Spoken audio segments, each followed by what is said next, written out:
Kuna gharama katika kumfuata Yesu. Nilikuwa namuomba Mungu, lakini Mungu akaniambia sauti ya wazi, akaniambia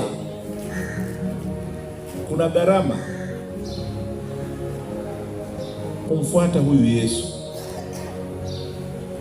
na endapo ikitokea mtu hajagharimia kuyafanya mapenzi ya Yesu ni ngumu.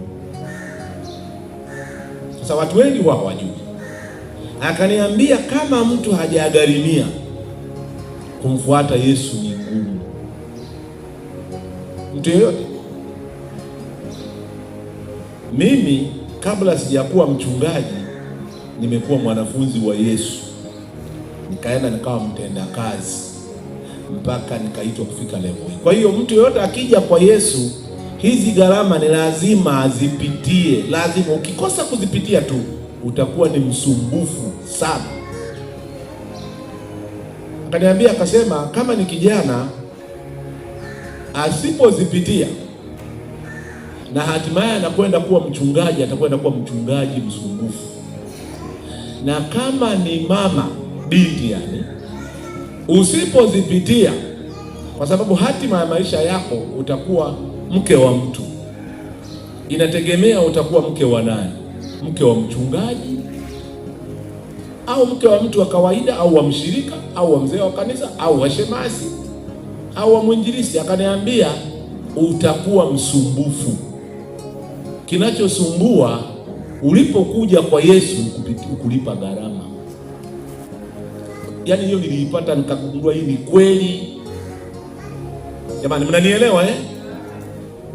Ukija kwa Yesu usipojua hizo gharama na ukazilipa, nataka nikwambie maisha yako ya kiroho utakuwa ni msumbufu. Hata ukaa kwenye kundi sumbufu, umenielewa? Hata ukiolewa ni msumbufu, umenielewa? Hata ukioa ni msumbufu. Niko hapa naomba, akaniambia gharama hizi kwenye mabadiliko ya tabia. Gharama hizi zimejengwa zaidi kwenye mabadiliko ya tabia, kwa sababu ukija kwa Yesu, Yesu hahitaji hela. Yesu anachokifanya, anataka mtu ukimwamini pawepo mabadiliko ya tabia, na endapo umekwepa, yaani usumbufu utakuwepo sana. Akanipa mfano, natoa maelezo nilikuwa napewa. Akanipa mfano, akasema hivi, wewe umewahi kupanda ndege? Nikasema ndiyo.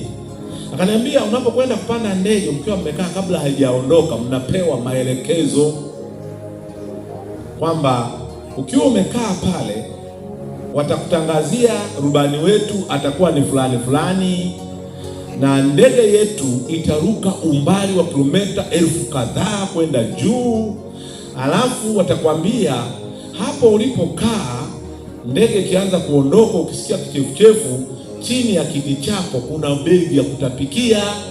Alafu wanakwambia hapo ulipokaa kwenye, unapoangalia kiti chako hivi, hapo ukifungua kuna kameza kadogo kwa ajili ya itakapokuwa imetulia juu mtakunywa chai na nini na nini. Kwa hiyo utakafungua kale kameza katakuja mpaka hapa hivi, unaweka chai yako unakunywa, ukimaliza unakarudishia na bana hivi.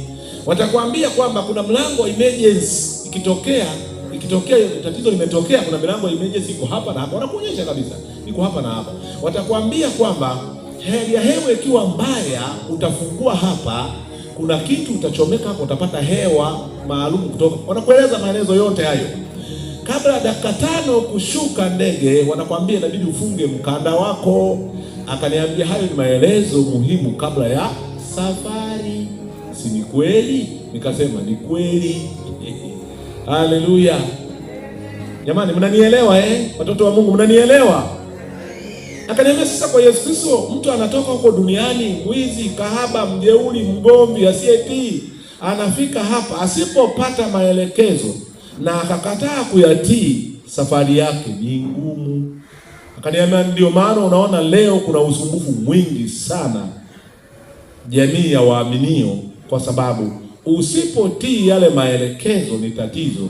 Akaniambia hivi, usipotii maelekezo unaweza ukawa baba mwenye matatizo, mama mwenye matatizo, unaweza kuwa mke wa mchungaji, unaweza kuwa mke wa mzee wa kanisa, au mume wa shemasi, asijui shemasi sijui nani, akataja yote. Akaniambia akasema, hilo ndio tatizo kubwa lililopo ndani ya kanisa la leo. Watu wanakuja lakini hawataki kubadilika, hawataki kuwajibika kulipa gharama. Na usipolipa gharama hizo hautabadilika, hata ingekuwaje, hautabadilika. Utaigiza, mwishoni itaonekana kwa mtu anayejua huyu eneo fulani alikwepa. Akanipa maelezo marefu sana. Akaniambia kwamba ndio maana unaweza kuona hata ndani ya makanisa, unaweza kushangaa kiongozi wa vyombo au kiongozi wa kwaya, kwa sababu ni mtoto wa mchungaji, yeye analeta uharibifu ndani ya kanisa, anatia wasichana mimba, umenielewa, au ni kwenye muziki, anafanya uharibifu, alafu hakuna kinachochukuliwa chochote. Wamempa nafasi wakati hajapita kwenye vigezo. Naeleza kile ambacho nilikuwa napewa maelekezo na Roho Mtakatifu. Akaniambia akasema, unaweza kuwa ni mtoto wa mchungaji au familia ya watumishi, ukapelekwa chuo kusomea uchungaji, ukirudi unapewa kanisa. Ukweli ni kwamba hujapitia zile hatua, ni tatizo. Mnaelewa ninachokizungumza Tuko pamoja?